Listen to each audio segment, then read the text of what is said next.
Il y a plusieurs exemples.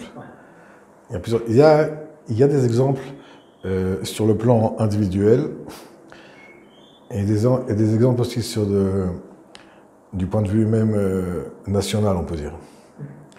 C'est-à-dire c'est quelque chose de tout, et, et collectif et national aussi. C'est-à-dire c'est quelque chose, ce, ce que je dis, c'est cette idée-là de, de joindre la tradition à la halakha, c'est pas juste quelque chose de technique. C'est quelque chose en fait, qui change la donne sur plein de choses et et qui peut avoir des influences, comme j'ai dit, jusqu'à même jusqu'au niveau national. Je vais parler d'abord, on va commencer du point de vue particulier. Par exemple, quelque chose que tout le monde connaît, la tradition chez tous les juifs séfarades, par exemple.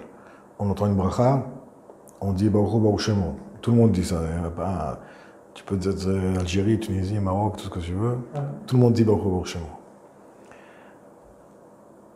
Après, souvent, quand des gens traditionnalistes viennent dans des communautés religieuses, comme on dit, on leur dit non, tu ne peux pas dire Baruch Hu Baruch Shemo parce que ça te fait un efsek, comme si tu arrêtes la bracha au milieu. Et donc maintenant, si quelqu'un n'étudie pas la halakha, il va annuler sa tradition et il va prendre une tradition autre que la sienne. Maintenant, Baruch Hu Baruch Shemo, c'est pas seulement quelque chose de technique, c'est quelque chose si quelqu'un a l'habitude de répondre Baruch Hu Baruch Shemo à chaque bénédiction, en fait, c'est comme ça que la crainte de Dieu, elle lui rentre directement, sans sirot moussar, c'est-à-dire sans discours de morale et de faire ça, sans discours de Torah. C'est quelque chose qui vient naturellement, ça lui rentre, il a la crainte de Dieu, il entend le nom de Dieu, il dit Baruch Hu Baruch Shemo. Et c'est une tradition qui est très chère et qu'il est très dommage de perdre. Et donc maintenant, quelqu'un qui vient avec la tradition, mais sans étudier la halakha, il va croire que tout ce